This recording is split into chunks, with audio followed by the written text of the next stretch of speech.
Welcome to the JAMODI podcast. We are all surrounded by amazing coaches and leaders. So let's get an inside look at not just what they do, but how they do what they do.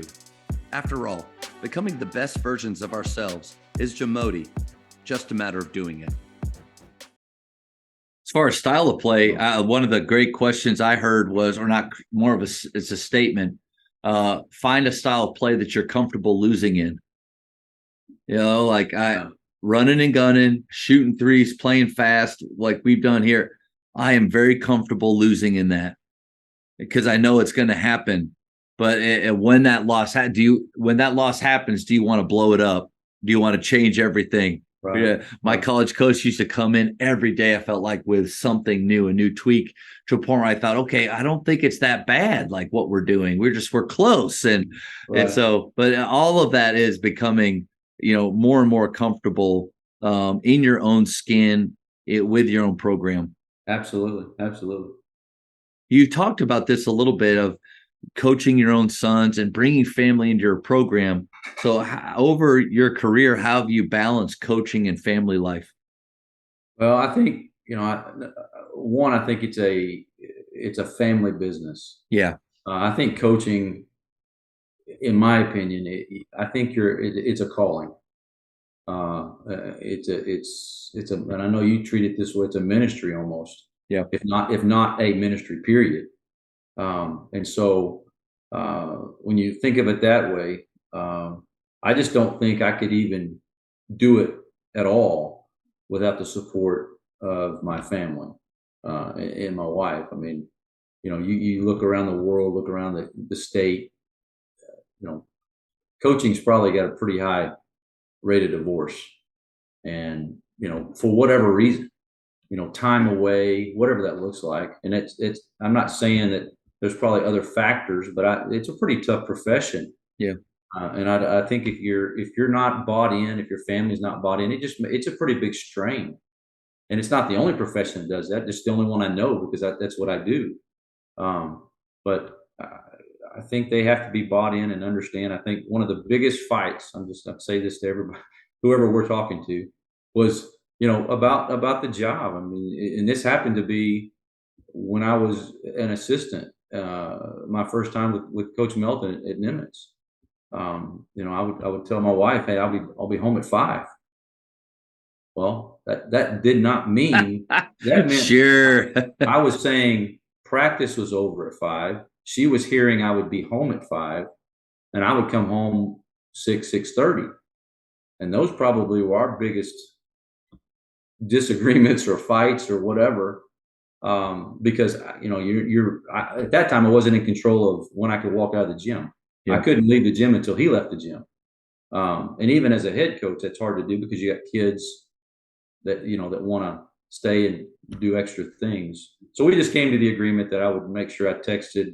At that time, at that time, early in our marriage, there weren't cell phones. So it wasn't like I could call her, except from the office. But sure, we just decided that, okay, I'll leave a message, or when we got the phone, we'll text and let you know, hey, practice is over, but I'm not going to be home for another hour or whatever. But that was our biggest one.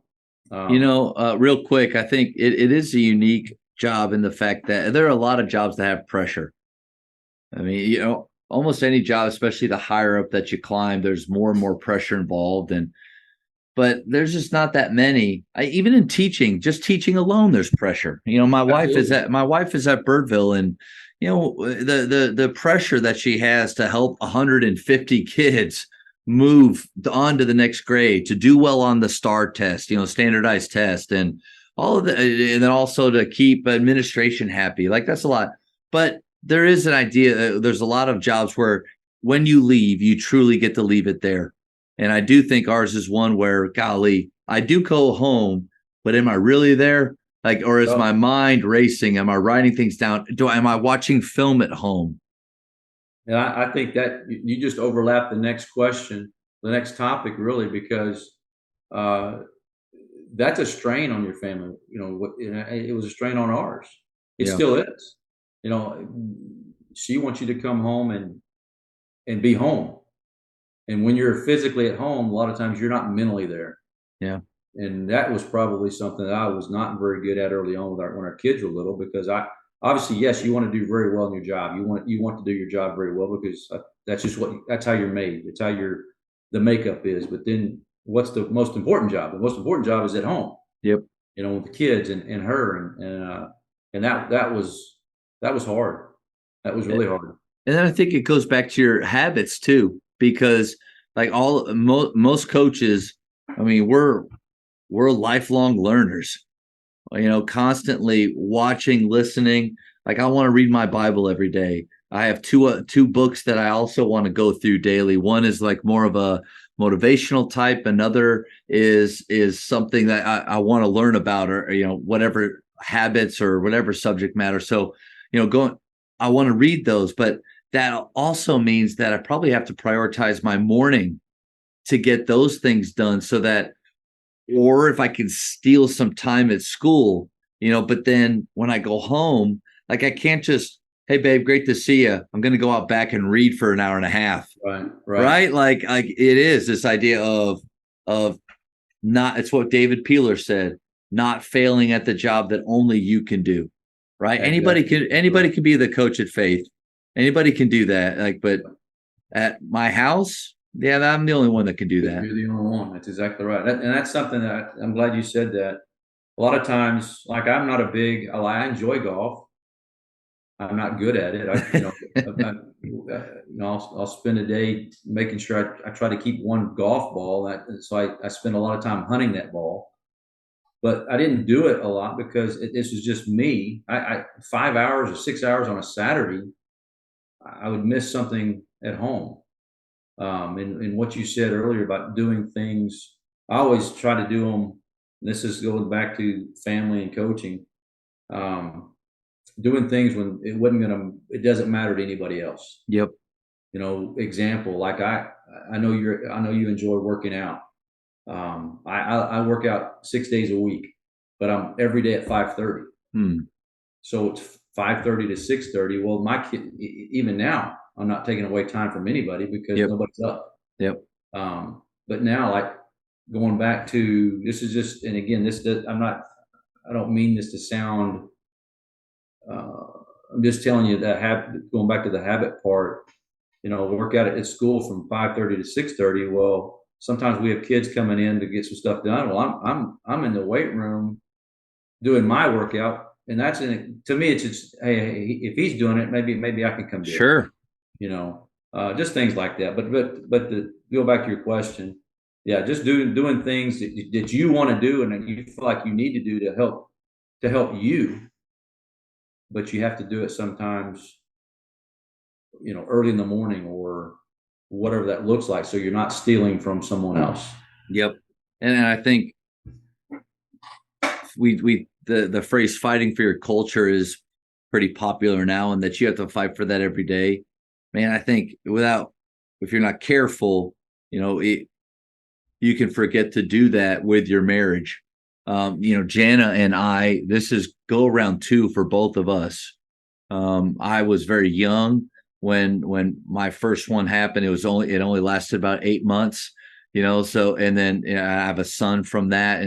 But Jana was married for quite some time, and with my stepson Landon came from that. And, but when I got the job at Faith, I made a comment. I think I was at 24-Hour Fitness working out, and but I was gearing up for the season, my first season as a head coach. And I just let her know, like, babe, just so you know, just be prepared. Like, I'm going to be putting in a lot of time. Like this is busy season. I was almost kind of just laying down the law of, this is what's about to happen, and you just need to be prepared. Like, this is what you signed up for, kind of an attitude. Right. And man, I could feel she didn't say much in the moment, came back home, and knowing her, and just she was quiet and a little distant. And her message was, I've already had that happen, and I don't want that to happen again. And almost pleading with me for her not to be second. And it was just kind of that decision moment of, okay, obviously what kind of coach I want to be, but then more importantly, what kind of husband. But it also helped me as a coach, because we really don't have to be up here that long. Like there's a lot of things that we can get done in an appropriate amount of time, whether it's practice, whether it's planning, scouting.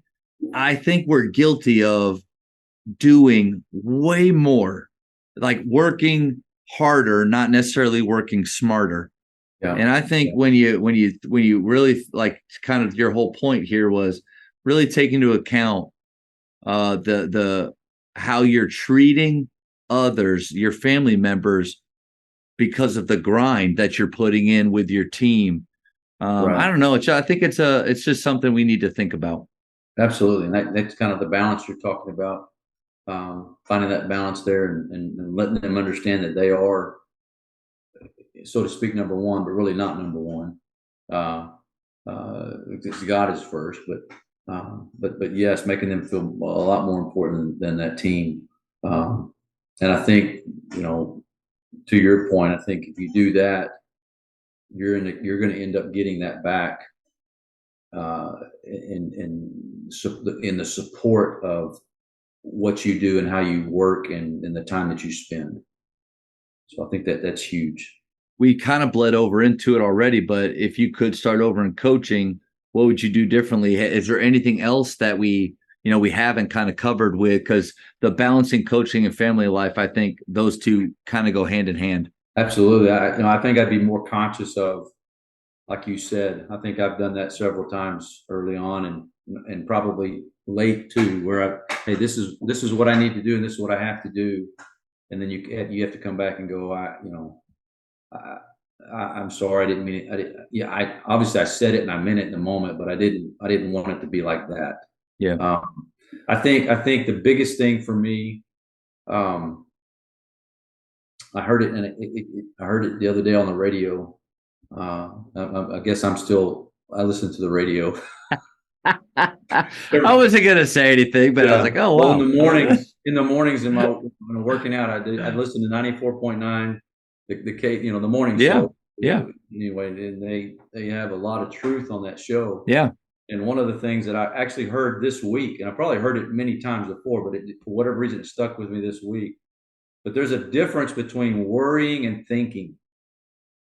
And when we worry about something, it's taken us away from, in my wife's word, just taking you away from the moment. Hmm. We're not living in the moment. You're worried about what's going to happen or what happened, and so you've just ruined the moment. You ruined our moment. You ruined the kids' moment. Whatever that was at that time, because you're worrying about something that may never not even happen, or you're worried about something that already happened. You can't change anything about it. But there's a fine line there too. And I'm telling you this, but I haven't figured it out. Is now going from just worrying about it to thinking about it. Okay, you're gonna think about it. You talked about it earlier. You brought things home, and my mind's always going. But if I'm thinking about it, it's probably not consuming me, Yeah. like a worry might. And I think that would be a big thing that I would really probably work on more. And that's probably the biggest thing that my wife would tell me. And if she was on here talking to you, she would say that I probably stole from our moments because I was worried about something that, again, either happened or never was going to happen. But I didn't know that. And so I was stealing from the happiness, the joy that we should have been having after I left the office or left the gym or whatever. So if I could do it, well, let's just start today. If I could do it, just get better at that. Yeah. Even today, it would change a lot. Yeah. Thank you for sharing that. I think, being at a Christian private school, we're able to talk openly about things. And I felt this way too, that growing up, you read about people worshiping idols, and you almost have this attitude of like, golly, the things that they've seen, like the Israelites think they've seen God parting the Red Seas, they saw that, but yet they would, have this little man-made image and worship it. But, like idols still exist today. And they're anything in our lives that become the most important thing. I mean, even to a point, our spouses, our families. I think I've seen parents maybe place their kids and their kids' athletic career and success and fame, stardom, all put that up as an idol. But I think you made an interesting point of what your wife would say, and I think if Jana could answer this question, it would be the if I could start over again or things I would do differently is I would instantly change my mentality in those moments when basketball became the idol of my life again. Absolutely. Because over the years, I mean, it time and time again, I like the Old Testament, like people now, even as believers, that we return to those things that we know are empty and don't give us fulfillment. But basketball is that thing. And so that's a day, like you said, though, it's a daily fight. And so I think that question, whether you're 32 years in, 16 like me, I mean, I'm half the time, like whether, or you're just starting out, like, what would you have done differently from last week, Yeah, from the month before? And then to your point, start now, like start absolutely. today. Absolutely. I think, and just kind of what you said, and I think we said it earlier. I know at younger in the profession, my identity was wrapped up in, did I win? Yeah. How many wins did I get, or did I get? Am I notching? Am I getting closer to that goal of whatever that goal is? And I don't know that if you do it that way, you're never going to reach your goal. Yep. You know, I'm not saying, I think we all struggle with that. Your identity. If you had a bad season, you're a terrible coach, and all of a sudden the next year you win. You do really well. Well, you're the same guy. You just had better players, or something. Whatever. You didn't have injuries or something. And I think if we're honest, I can go back to my first head coaching job. When I left Nimitz and got my first job at a 2A school in East Texas, and 4 years in, make the state tournament and get beaten overtime. And I think this is easy. I've got this figured out. I got it figured out. And I can do it again. It doesn't matter where I'm at. I'm going to go do it again. Yeah. And go to the next Lindale, and we got close. We got beaten a couple times, twice in the regional finals. But when I look back at that, I was just too dumb. I thought that that was me. 4 years into my career, we're at the pinnacle of this profession, and not realizing now, looking back, man, how hard was that to do, and how special were those kids, and how good were those kids? It made me look good. Yeah. And then you realize how hard it is, and when it's been 95 years since it happened, and you haven't done it, you didn't do it again. But I think it's a, you just have, I'm not really sure where I was going with that, but Good. My point was, it wasn't us. It wasn't, you're the same guy year in and year out. And I think I think my point off that is, if we're honest with ourselves, even those years where we did win and we had deep runs, maybe even district coach of the year, whatever it was, there were bad moments in those years. Absolutely. There were years where there's things that I would take back, moments when I didn't love them fully, when I was completely wrapped up in resulting. Absolutely. And so, but then to your point, there's years where we didn't have outward success, but they loved each other. I coached them hard. We overachieved, and man, like, we were successful. So I think it's that knowing your why, going back to daily habits, and also just having your compass pointing the right direction. That I think that helps with perspective quite a bit. Well, I think, like you said, the seasons that you have. I can think of 2 seasons that were just horrible. I mean, really bad.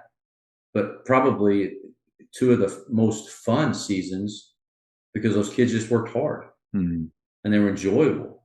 But from the world standpoint, we weren't very good. I mean, the win, we had way more losses than we had wins. But if you'd have walked in the gym, those kids were working hard, and that's, you find joy in that too. Yeah.